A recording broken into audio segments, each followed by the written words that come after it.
यूं तो चिराग पासवान ने इस बात का दावा किया था कि इस बार जो झारखंड में विधानसभा का चुनाव होने वाला है वो अपने दम पे लड़ने वाले हैं। लेकिन जब पलामू में कल पहुंच के वो भाषण दे रहे थे तो इस दौरान भाषण उनके थे, लेकिन कहीं ना कहीं स्क्रिप्ट जो है वो बीजेपी का लग रहा था। ऐसा मैं क्यों बोल रहा हूं आपको समझाऊंगा, सब कुछ आपको विस्तार पूर्वक बताऊंगा। लेकिन उससे पहले मेरा परिचय जान लीजिए। मेरा नाम है रजत और आप जनता जंक्शन देख रहे हैं। आपको बता दूं कि बिहार विधानसभा चुनाव में तो अभी वक्त है, लेकिन उससे पहले झारखंड में विधानसभा का चुनाव होने वाला है और इसको लेके सभी पार्टी जो है, जो बिहार में एक्टिव है, वो अब झारखंड में भी अपनी पकड़ को मजबूत करने के लिए कार्य कर रही है। चाहे वो जेडीयू हो, आरजेडी हो और अब चिराग पासवान की पार्टी हो, सब लोग जो है एकदम पुरजोर तरीके से मेहनत कर रहे हैं कि इस बार जो झारखंड में विधानसभा का चुनाव होगा उसमें अपनी पकड़ मजबूत करनी है। और चिराग पासवान भी लगातार झारखंड विजिट कर रहे हैं,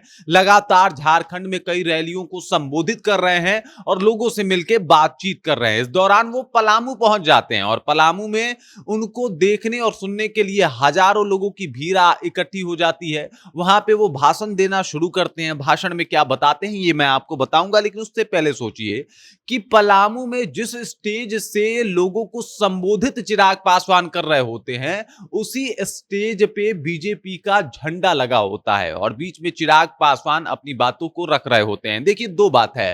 पहला बात तो यह है कि चिराग पासवान का जो एक अपना आधार है वो देखने को नहीं मिलता। मतलब अगर बीजेपी से अलग होकर उनको देखा जाए तो उनकी परिकल्पना बिहार और झारखंड की राजनीति में करनी उचित नहीं होगी, क्योंकि जो भी उनका चुनाव रहा, आप 2020 का चुनाव देख लीजिए जहां पे वो बीजेपी के साथ नहीं थे, उनकी स्थिति क्या थी। 2024 में देख लीजिए, बीजेपी और जेडीयू के साथ आए तो उनकी स्थिति क्या हो गई। और अब फिर देख लीजिए झारखंड में जब वो अकेले चुनाव लड़ने जा रहे हैं, खूब अपनी बातों को रख रहे हैं, लेकिन इस दौरान भी बीजेपी का झंडा जो है उनके स्टेज पे दिखाई दे रहा है। इसका राजनीतिक कारण समझिए। राजनीतिक कारण ये है कि चिराग पासवान इस बात को वहां पे दिखाने का प्रयत्न कर रहे हैं कि बीजेपी से वो अलग नहीं है। यहां पे भी वो बीजेपी के साथ ही हैं और बीजेपी का साथ वो कभी नहीं छोड़ने वाले। मतलब इस बात का जिक्र जो है उन्होंने मीडिया में भी कर दिया है कि जब तक मेरी सांसें चलेगी तब तक मैं मोदी जी के साथ हूं। और आप देख लीजिए, जब स्टेज से वो भाषण को संबोधित कर रहे होते हैं, उस स्टेज पे बीजेपी का झंडा लगा होता है। मतलब 2020 का विधानसभा चुनाव जो बिहार में हुआ था उसको याद कर लीजिए। वहां पे ये बात कह रहे थे कि मोदी जी से कोई बैर नहीं है, हम तो मोदी के हनुमान हैं, बाकी नीतीश कुमार को कुर्सी से हटा देना है। और इसको लेके जहां जहां से नीतीश कुमार के जो कैंडिडेट खड़े थे, वहां वहां से अपने कैंडिडेट को इन्होंने खड़ा कर दिया।